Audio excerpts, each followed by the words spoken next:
இப்போ அண்ணாமலை அவர்களும் மாற்றம் சொல்லிட்டு வராரு, விஜய் அவர்களும் மாற்றம் சொல்லி தான் நிக்கிறாரு. அப்படிங்கும்போது 2 பேத்துக்கும் ஒரு டஃப் ஃபைட் இருக்கும்ல. நேற்று வரைக்கும் ஒரு டெய்லர் கிட்ட துணி தைக்க கொடுத்துருப்போம். புதுசா மாத்தி பாருங்களேன், இன்னொரு டெய்லர் கிட்ட அப்படின்னா போவோமா? என்ன சொக்கா தானே, எவ்வளவு ஆயிரம் போகுது? ஏன்னா 1 லட்சம் செலவு பண்ண போறியா இல்ல 2 லட்சம் செலவு பண்ண போறியா சொக்காவுக்கு? 100 ரூபா மீட்டர்னு எடுத்துருக்க போறோம். ஒரு 2 மீட்டர் சொக்கா, ஒரு தையக்கூலி ஒரு 150 ரூபா.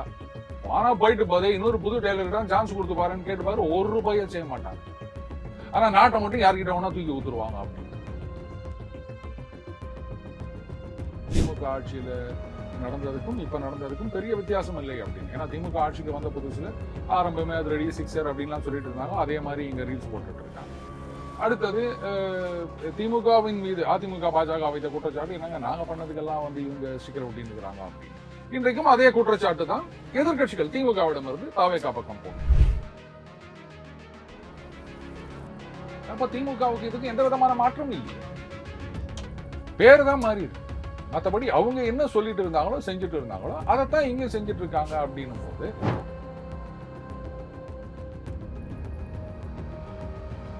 கட்சிக்கு ஒரு டிஃபரெண்ட் இருக்குல்ல. இப்ப திமுக தோத்தாலுமே அலையவே வச்சிருக்காங்க கட்சியை. சில கூட்டங்கள், சில இப்ப ப்ரௌடு கொத்துவசுன்னு சொல்லி ப்ரௌடு ட்ரெண்ட் ஆகுறாங்க, கட்சி அழகவே வச்சுக்கிட்டு இருக்காங்க. அதிமுக அந்த மாதிரி கிடையாது இல்ல, ரொம்ப டவுன்ஃபால் போறனால தானே வெளியே வந்துகிட்டு இருக்காங்க.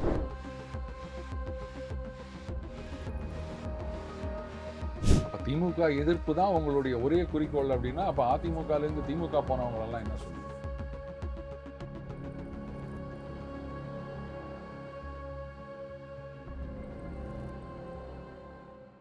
வணக்கம் சார். வணக்கம் நிரஞ்சன். களத்துக்கு அண்ணாமலை வராரு அப்படிங்கும் போது அடுத்த பொது தேர்தல் நிக்கிறேன் அப்படின்னு சொல்லிட்டாரு. இப்ப இருக்கக்கூடிய டிவி கேக்கு டஃப் கொடுப்பாரா? ஏன்னா அவங்களும் மாற்றத்துல வந்தவங்க தான் அப்படின்னு நம்ம சொல்றோம். அதாவது எப்பவுமே ஒரு புதுசா ஒரு கட்சி வருது அப்படின்னு சொன்னா ஆளுங்கட்சி எதிராக தான் அவங்க போட்டி போடுவாங்க. நாங்க திமுக எதிர்த்து போட்டி போடுறோம், இல்ல அதிமுக எதிர்த்து போட்டி போடுறோம்னு சொல்லுவாங்க. இல்ல இவங்களும் சேஞ்சுன்ட்டு வந்திருக்காங்க, இவரும் சேஞ்சுன்ட்டு வராரு. அதுதான் கேட்கிறேன், மக்கள் ஏத்துப்பாங்களா? அதாவது மாற்றம் அப்படின்றதுக்கு எத்தனையோ அர்த்தங்கள் இருக்கு, எத்தனையோ விதமான மாற்றங்கள் இருக்கு. இன்னைக்கு நீங்க எதிர்பார்த்த மாற்றம் வந்திருக்கின்றதா? நீங்க மாற்றம் கொடுக்குறோம்னு சொல்லிட்டு வந்திருக்கீங்க, அது என்ன விதமான மாற்றம்? இப்போ கடைசி வரைக்கும் இப்ப நீங்க எடுத்து பாத்தீங்கன்னா திமுக ஆட்சியில இருந்ததுக்கும் இப்ப இருக்கிறதுக்கும் எந்த விதமான மாற்றமும் இருக்கிறதா தெரியல. இப்போ திமுக ஆட்சிக்கு வந்தப்போ அதிமுக பாஜக என்ன சொன்னாங்க, எங்க திட்டத்துக்கெல்லாம் இவங்க ஸ்டிக்கர் ஒட்டுறாங்க அப்படின்னாங்க. இப்ப அதே குற்றச்சாட்டை தான் திமுக வைத்துக் கொண்டிருக்கின்றது, நீங்க எல்லாத்துக்கும் ஸ்டிக்கர் ஓட்டுறீங்க அப்படின்னு. இப்போ ஆட்சிக்கு வந்த 10 நாள்ல முதலமைச்சர் அவர்கள் அந்த சுகாதாரத்துறையா அந்த ஜீப் எல்லாம் இது பண்ணாங்க. அது நான் டெஸ்ட் ட்ரைவ் பண்ணவாப்பா அப்படின்னு சொல்லிட்டு அவர்கிட்ட ஓட்டி பார்த்தாரு. நம்ம எல்லாம் பார்த்தோம். பார்த்தீங்களா? வந்த உடனே இது அதுல வேற என்ன சொன்னாங்கன்னா, திமுக ஆட்சியில இத்தனை வண்டி இத்தனை கோடிக்கு வாங்கினாங்க, நாங்க இத்தனை வண்டி எத்தனை கம்மியா வாங்கியிருக்கோம் பாருங்க அப்படின்னு. நான் ஒரே ஒரு கேள்வி தான் கேட்டேன் நிரஞ்சன். 10 நாள் தாங்க ஆகுது, அதுக்குள்ள டெண்டர் விட்டு ப்ராசஸ் பண்ணி அவங்க வண்டியெல்லாம் அலோகேட் பண்ணி பில்லு பாஸ் பண்ணி ஆர்டிஓ ஆஃபீஸ் போயிட்டு நம்பர் வாங்கிட்டு வந்துட்டீங்களா? நடக்கிற மாதிரியா இருக்கு. இது எப்போ டெண்டர் விட்டாங்க, எந்த ஆட்சியில டெண்டர் விட்டாங்க, அதை மட்டும் யாராவது சொல்லுவீங்களா அப்படின்னா அந்த விஷயத்தை யாரும் கண்டுக்கல, கவனிக்கல. இது திமுகல சில பேர் ஏதோ பேசியிருக்காங்க போல இருக்கு, பட் அது ரீச்சே ஆகல ஜனங்க கிட்ட. இப்போ ஏடிஎம்கேல இருந்து எல்லாரும் டிவிகே பக்கம் வந்துகிட்டு இருக்காங்க.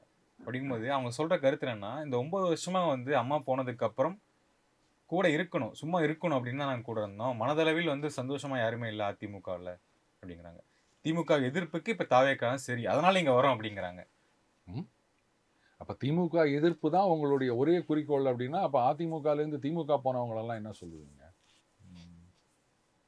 அதிமுக ஆரம்பிக்கும் போது என்ன சொன்னாங்க, திமுக ஒரு தீய சக்தி அப்படி சொல்லிதான் அதிமுக தொண்டர்களை வளர்த்து வந்தாங்க.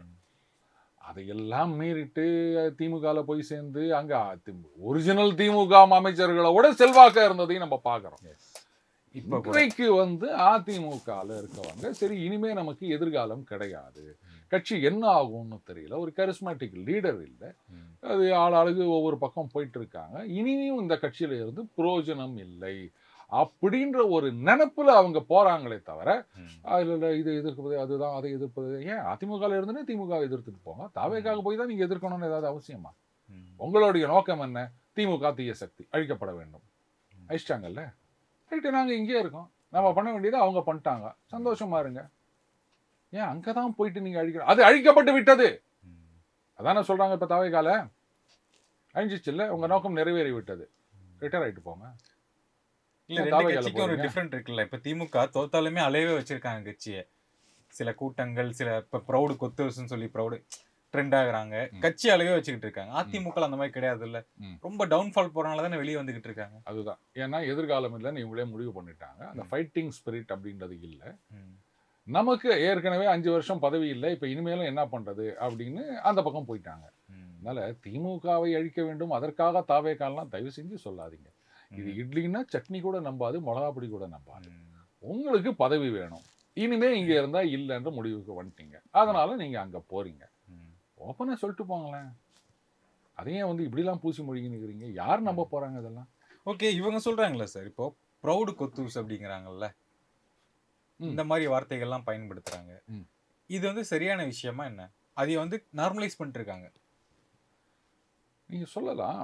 ஆனா, ஒரு தடவ அண்ணன் ஆர்.எஸ். பாரதி அவர்கள் சொன்னார்ன்னு நெனைக்கிறேன். திமுக இயக்கம் வந்து இன்னைக்கு இவ்ளோ ஸ்ட்ராங்கா இருக்கு அப்படின்னு சொன்னா, அதுக்கு காரணம் வாரிசு அரசியல் தான் அப்படின்னு சொன்னார். ம். இந்த வாரிசு அரசியல்ல வந்து இருவிதமான கருத்துக்கள் இருக்கின்றன. ம். பட் ஸ்டில் அந்த இளைஞர்கள் நீங்க அதிமுகவை கம்பேர் பண்ணும்போது திமுகல தான் அதிகம். ம். காரணம் என்னன்னா, அவங்க வந்து தொடர்ந்து வந்து கொண்டிருக்கின்றார்கள். ம். இன்னொரு முக்கியமான காரணம், திமுக வந்து ஆட்சிக்கு வந்துட்டாங்க அப்படின்னு சொன்னா, அவங்க ம். தொண்டர்கள பல விஷயங்கள கவனிப்பாங்க. அது எந்த மாரிலாம் கேட்காதீங்க. தொண்டர்களை கவனித்துக் கொள்வார்கள். அப்படிதான் நம்ம வச்சுக்கணும். அதனால தான் பார்த்தீங்கன்னா, 2011லிருந்து 21 வரைக்கும் 10 வருஷம் ஆட்சியில் இல்லாமல் இருந்தாலும், இயக்கம்ன்றது ஸ்ட்ராங்கா இருந்தது. ம். ஸோ, இப்போ நீங்களே ஒரு திமுககாரு ஒரு இண்டஸ்ட்ரி வச்சுக்கிறீங்க அப்படின்னா, அப்போ வந்து உங்க கட்சிக்காரங்க புள்ளைங்களுக்கு வேலை குடுக்கறது, அவங்களுக்கு கான்ட்ராக்ட் குடுக்கறது, அப்படின்னு அந்த ஒரு லிங்க் இருக்கும். ம். அப்ப நம்ம கட்சிக்காரன் அப்படின்னும்போது, ரைட்டுப்பா நம்ம ஆளுப்பா கொஞ்சம் பார்த்து செஞ்சு குடுப்பா அப்படின்றது. இந்த மாரி எல்லாம் இருக்கிறதுனால தான், ஆட்சியில இருந்தாலும் இல்லாட்டாலும் திமுகவால எங்களுக்கு பிரயோஜனம் இருக்கு. நீ ம். கொத்துன்னு சொல்லிக்கோ, இல்ல வந்து சுத்துன்னு சொல்லிட்டு போ. அத பத்தி எனக்கு என்ன வந்தது? ம். கட்சியில எங்கள கவனிச்சுக்கிறாங்க. நாங்க கட்சிய கவனிச்சுக்கிறோம். இது வந்து மியூச்சுவலி பெனிஃபிஷியல். ம். நீ என்ன வேணா சொல்லிட்டு போ. எனக்கு என்ன வந்தது? ஓகே. அவ்வளோதான். இது வந்து நான் தப்புன்னுலாம் சொல்ல முடியாது நிரஞ்சன். ஆர்.எஸ். அவர் கருத்து பதிவு பண்ணாரு. என்னன்னா, நீங்க வந்து ஒரு அறிவாளியா இருந்தா பரவால்ல. இல்ல நல்ல ஒரு ஆளுமையா இருந்தா பரவால்ல. உங்கள்ட்டலாம் நாங்க தோத்துட்டோமே அப்படிங்கிறாங்க. மக்கள் தானே ஜெயிக்க வச்சாங்க. விஜய் அவர்கள மக்கள் தான் ஜெயிக்க வச்சாங்க. இப்ப மக்கள் தானே அங்க மன்னர்கள். எப்படி அவங்க இந்த வார்த்தைய சொல்றாங்க? அது இப்ப அதிமுக தோத்திருந்தா பரவால்லையா? இல்ல, நல்ல ஆளுமை எடுத்துப்பாங்களா? இல்ல. நான் ஒரு விஷயம் சொல்றேன். நீங்க வந்து அந்த வீடியோலாம் பார்த்தீங்கன்னா தெரியும். ம். தேர்தலுக்கு முன்னாடி வந்து அந்த ரூ. 2500 அவர் காசுலேருந்து தரேன்னு சொன்னாரு. அந்த விஜய். வீடியோவும் நம்ம பார்த்துருக்கோம். ரைட்டா? இப்போ அந்த ரூ. 1000 போட்டாங்க அப்படின்னு சொல்லிட்டு ஒரு வயதான மூதாட்டி அவங்க என்ன சொல்றாங்க? அவர் காசுலேருந்து குத்துக்கிறாரு. ம். அதெல்லாம் எங்க போய் முட்டிக்கிறது? இதை யாராவது நம்புவாங்களா? ம். இது அறியாமையில பேசியிருப்பாங்கன்னு எடுத்துக்கலாம்ல. அதத்தான் சொல்றாங்க. இந்த மாரி அறியாமையில ஓட்டு போட்டவங்கலாம் ஓட்டு போட்டவங்களால நீங்க ஜெயிச்சு ஆட்சிக்கு வந்துக்கிறீங்களே அப்படின்னு. ஆனா இத சொல்றதுக்கு திமுகவுக்கு அருகதை இருக்கா அப்படின்றதையும் யோசிக்கணும். ஏன்னா 15 லட்ச ரூபாய் எல்லார் பாக்கெட்லயும் அக்கவுண்ட்ல போடுறாருன்னு சொன்னாரு. இப்படி ஒரு பொய்யுரையை பரப்பித்தான் மோடிக்கு எதிரான ஒரு திட்டமிட்டு கட்டமைக்கப்பட்ட பிம்பம் அப்படின்னு திருமாவர்களும் சொன்னார்ல. அப்போ நீங்க இந்த மாதிரி பொய்யுரை பண்ணும்போது நல்லா இருந்தது. அதையே மத்தவங்க பண்ணா அத கேட்கறதுக்கு உங்களுக்கு என்ன தகுதி இருக்குது? இப்ப அண்ணாமலை அவர்களும் மாற்றம் சொல்லிட்டு வராரு. விஜய் அவர்களும் மாற்றம் சொல்லி தான் நிக்கிறாரு. அப்படிங்கும்போது 2 பேத்துக்கும் ஒரு டஃப் ஃபைட் இருக்கும்ல. இது என்னங்க கேள்வி? இப்போ மாற்றம் அப்படின்னா, மாற்றம் ஒன்றே மாறாதது அப்படின்னு சொல்லுவாங்க. எப்போ வேணா மாத்திக்கினே இருக்கலாம். அதுல ஒரு பெரிய இஷ்யூ ஒண்ணும் கிடையாது. பட் அது நிஜமான மாற்றமா? அதுதானே முக்கியம். இப்போ கடந்த சில நாட்கள்ல ஆட்சி நடந்தத பார்க்கும்போது நல்லாவே தெரியுது. திமுக ஆட்சியில நடந்ததுக்கும், இப்ப நடந்ததுக்கும் பெரிய வித்தியாசம் இல்லை அப்படின்னு. ஏன்னா திமுக ஆட்சிக்கு வந்த புதுசுல ஆரம்பமே அது ரெடி சிக்ஸர் அப்படின்லாம் சொல்லிட்டு இருந்தாங்க. அதே மாதிரி இங்க ரீல்ஸ் போட்டுட்டு இருக்காங்க. அடுத்தது திமுகவின் மீது அதிமுக, பாஜக வைத்த குற்றச்சாட்டு என்னங்க நாங்க பண்ணதுக்கெல்லாம் வந்து இவங்க ஸ்டிக்கர் ஒட்டின்னு இருக்கிறாங்க அப்படின்னு. இன்றைக்கும் அதே குற்றச்சாட்டு தான் எதிர்க்கட்சிகள் திமுகவிடமிருந்து தாவேகா பக்கம் போகின்றது. அதுக்கப்புறமா அவர் பிடிஆர் வெள்ளை அறிக்கை அப்படின்னாரு. இவங்களும் அதே வெள்ளை அறிக்கை அப்படின்றாங்க. எதை கேட்டாலும் கஜானா காலி அப்படின்னு அவங்க சொன்னாங்க. இவங்களும் அதையே தான் சொல்லியிருக்காங்க. 1000 ரூபாய் கொடுக்கறதுக்கு அவங்க அதே தான் சொன்னாங்க. அது பாருங்க ஒண்ணுமே இல்லை அப்படின்னாங்க. இவங்களும் வந்து இப்போ அதை தான் சொல்லிட்டு இருக்காங்க. பட் ஏதோ பட்ஜெட்ல அறிவிப்பு வரும் அப்படின்னு சொல்லியிருக்காங்க. கொடுத்தா கொடுக்குறாங்க. அது அவங்க சௌகரியம். ஏன்னா அதெல்லாம் எங்களுக்கு வாடவே வேணாம் அப்படின்லாம் இன்னைக்கு மக்களே வந்து மனசு மாதிரி ரீல்ஸ் போட்டுட்டு இருக்காங்க அப்படின்றத நம்ம பார்க்க முடியுது. இப்ப திருப்பரங்குன்றம் இஷ்யூல எடுத்துக்காங்க. அவங்க வந்து 2 வருஷத்துக்கு முன்னாடி இருந்த நிலைமை என்னவோ அதுவே தொடரும் அப்படின்னு கோர்ட்டு தீர்ப்புன்னு ஒண்ணு இருக்கு. அப்ப தீர்ப்பை மதிக்க மாட்டோம் அப்படின்னு முடிவு பண்ணிட்டாங்களா? இதைத்தான் வந்து கோர்ட்ல அந்த கண்டெம்ட் அப்படி இப்படின்லாம் போனாங்க, அதெல்லாம் நடந்தது. அப்ப திமுகல என்ன செய்யறாங்களோ அதையே தான் இவங்களும் செய்யறாங்கன்ற போது அப்ப என்ன மாற்றம்னு நீங்க சொல்றீங்க, எனக்கு சொல்லுங்க. அப்போ புதுசா ஏதாவது இருந்தா தானேங்க. அதை விட்டு நீங்க மாற்றம் மாற்றம் அப்படின்னு சொன்னீங்கன்னா எல்லாம் கரெக்டு தாங்க, இன்னைக்கு இதுக்கு பதிலா இது அப்படின்னு ஒரு மாற்றத்துக்கு போறோம். அது நமக்கு அந்த புது கட்சி satisfaction இல்ல. வரட்டும்னு நினைச்சே மக்கள் மாற்றம் போட்டிருக்காங்க. அதுதான் மாற்றமா? அது பாருங்க, முதல்ல ஒரு விஷயத்த புரிஞ்சுக்கங்க. இன்னைக்கு எல்லாம் அந்த மாற்றம் மாற்றம் அப்படின்னு சொல்றது வந்து அது ஆட்சிக்கு யார் வந்தாலும் மாற்றம் அப்படின்றத நம்ம சுலபமா ஏத்துக்கிறோமே தவிர, இப்ப நேத்து வரைக்கும் ஒரு டெய்லர் கிட்ட துணி தைக்க கொடுத்துருப்போம், ஏப்பா புதுசா மாத்தி பாருங்களேன் இன்னொரு டெய்லர் கிட்ட அப்படின்னா போவோமா? என்ன சொக்கா தானே, எவ்வளவு ஆயிர போகுது? ஏன்னா 1 லட்சம் செலவு பண்ண போறியா இல்ல 2 லட்சம் செலவு பண்ண போறியா சொக்காவுக்கு? 100 ரூபா மீட்டர்னு எடுத்துக்க போறோம், ஒரு 2 மீட்டர் சொக்கா, ஒரு தைய கூலி ஒரு 150 ரூபா. போனா போயிட்டு போதே இன்னொரு புது டெய்லருக்கு தான் சான்ஸ் கொடுத்து பாருன்னு கேட்டு பாரு, 1 ரூபாயை செய்ய மாட்டானுங்க. ஆனா நாட்டை மட்டும் யார்கிட்ட வேணா தூக்கி ஊத்துருவாங்க அப்படின்வாங்க. சரிங்க, எல்லாம் இருக்கட்டும். இந்த மாற்றம் அப்படின்றது வந்து நிஜமாகவே மாற்றமாக இருக்கின்றதா? அது முன்னேற்றம். மாற்றம் மட்டும் போதாது, அது முன்னேற்றத்துக்கான வளர்ச்சிக்கான மாற்றமாக இருக்க வேண்டும். அது இல்ல அப்படின்னும் போது நீங்க ரீல்ஸ் எல்லாம் வச்சுட்டு வந்தீங்கன்னா வேலைக்கு ஆகாது. ரீல்ஸை பார்த்துட்டா போதுமா தம்பி, பசி அடங்கிடுமா? ஆனா அது பெரிய இம்பாக்ட் கிரியேட் பண்ணது இல்ல ஒரு சோசியல் மீடியா. எல்லாம் கரெக்ட் தாங்க. 21லயும் இப்படிதான் சொன்னாங்க மாற்றம் மாற்றம் அப்படின்னு. அவரும் மாற்றத்தை தான் கொண்டு வந்தார். நல்லா யோசிச்சு பாருங்க. 21ல மாற்றம் இப்ப இல்லைன்னா எப்போ அப்படின்னு ஒருத்தர் ஆரம்பிச்சுட்டு போனாரு, அதையே பிடிச்சிக்கினாங்க. இப்ப வந்துட்டாங்க. இப்ப அவங்கள தூக்கி போட்டு இன்னொருத்தர் வரலையா? அதனால ஒருத்தர் மாற்றம்னு சொல்லிட்டதுனாலயே அதுக்கப்புறம் வேற யாரும் அதை சொல்ல முடியாது அப்படின்லாம் சொல்லாதீங்க. யார் வேணா எப்போ வேணா மாற்றம்னு சொல்லலாம், அதை மாத்திக்கிட்டே இருப்பாங்க. ஏன்னா மாற்றம் ஒன்றே மாறாதது. மாசம் சோப்பு மாத்துறவங்களும் இந்த நாட்டுல இருக்காங்க நிரஞ்சன். ஓகே, சிஎம் விஜய் அவர்கள், உதயநிதி அவர்கள் இப்ப வரப்புரிய புது கட்சி ஆரம்பிக்கக்கூடிய அண்ணாமலை அவர்கள் ஒரு new era of politics, Tamil Nadu politics எடுத்துக்கலாமா? இது என்ன நியூ இயரா அப்படின்னு எனக்கு ஒன்றும் புரியல. ஏன் மு.க. ஸ்டாலின் அவர்கள் வந்து அரசியல் இருந்து ஒதுங்கிட போறாரா? இல்ல, யங்ஸ்டர்ஸ் ரைஸ் ஆகுது இல்ல, அதனால ரைஸ் ஆகுது. அப்ப என்ன நாளைக்கு ராகுல் காந்தி அவர்கள் பிஎம் ஆயிடுவாரா? அவரெல்லாம் நீங்க யங்ஸ்டர்னு சொன்னீங்கன்னா அப்ப நான்லாம் வந்து என்ன சொல்றது, சப்ஜூனியர்னு தான் சொன்னேன். என்னோட 2 வயசு பெரியவர் அண்ணன் ராகுல் காந்தி. மோடி அவர்களுக்கு என்ன வயசு ஆகுது? அவர் எதிர்த்து இவரால் நிக்க முடியுமா? சரி, இப்ப ஆந்திரால என்ன ஆச்சு? ஜெகன்மோகன் அவர்கள் வயசு என்ன, சந்திரபாபு நாயுடு அவர்கள் வயசு என்ன? அங்க வந்து அந்த இளைஞர்கள் எரா அப்படின்றது ஒண்ணு இல்லாம போயிடுச்சு. கேரளால என்ன ஆச்சு? உங்களுக்கா ஓணுன்னா சொல்லிக்கிறது இளைஞர்கள். என்ன தமிழகத்துல மட்டும்தான் இளைஞர்களா? மற்ற மாநிலங்கள்லாம் இளைஞர்களே கிடையாதா? அவங்கெல்லாம் எங்க போனாங்க? நம்பகத்தன்மை வேணும், நல்லாட்சி வேணும். அது இருந்தது அப்படின்னு சொன்னா வயசுன்றது ஒரு ஃபேக்டர் கிடையாது.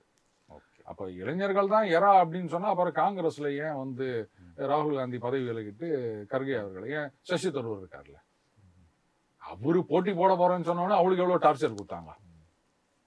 அப்ப அங்க மட்டும் இளைஞர்கள்னு ஒத்துக்க மாட்டாரு அண்ணன். போற இடத்துல எல்லாம் சொல்லுவாரு ஜென்சி ஜென்சின்னு. ஆனா கட்சியில எல்லாம் ஜென் ஏ தான். ஏன்னா இசி இங்கன்னா ஏ அங்க, புரியுதுங்களா? அவங்களதான் கொண்டு வந்து தலைவரா போடுவாங்க. ஏதோ இன்னைக்கு இங்க ஒரு வந்துட்டார் அப்படின்னா எங்க ஜென்சி மட்டும் தான் ஓட்டு போடுறாங்களா? மற்றவங்க எல்லாம் ஓட்டே போடுறது இல்லையா? நீங்க அவங்க ஓட்டு போட்டாலுமே அங்க குடும்பத்தை மேனேஜ் பண்றது gen Y, gen X, gen W அவங்க தான். அவங்க எதிர்பார்க்கிற வேலை வாய்ப்புகளோ இல்ல வருமானமோ அது கிடைக்காம விலைவாசி ஏறி போயிட்டு கஷ்டம் வந்ததுன்னு சொன்னா, கரண்ட் சார்ஜ் எல்லாம் ஏறி போச்சு, இல்ல கரண்டே வரல அப்படின்னு சொன்னா ரீல்ஸ் அதை பார்க்க கூட முதல்ல முடியாது சார்ஜ் பண்ணலன்னா. பவர் பேங்க் எவ்வளவு நாளைக்கு வரும்? அதனால அது முக்கியம். அது இருந்தா மட்டும்தான். அது ஜென் சியா இருக்கட்டும், ஜென் பியா இருக்கட்டும், அது வேற விஷயம். ஆட்சி நல்லா இருக்கணும். இருந்ததுன்னா யாரா இருந்தாலும் ஜனங்க ஓட்டு போடுவாங்க. அது இளைஞராக தான் இருக்கணும்னு அவசியம் கிடையாது. ஆட்சி நல்லா இல்லைன்னு சொன்னா யாரா இருந்தாலும் தூக்கி போட்டுருவாங்க. It's as simple as that, Niranjan. Okay sir, நேர்காணலுக்கு மிக்க நன்றி. வணக்கம் சார். நன்றி நிரஞ்சன்.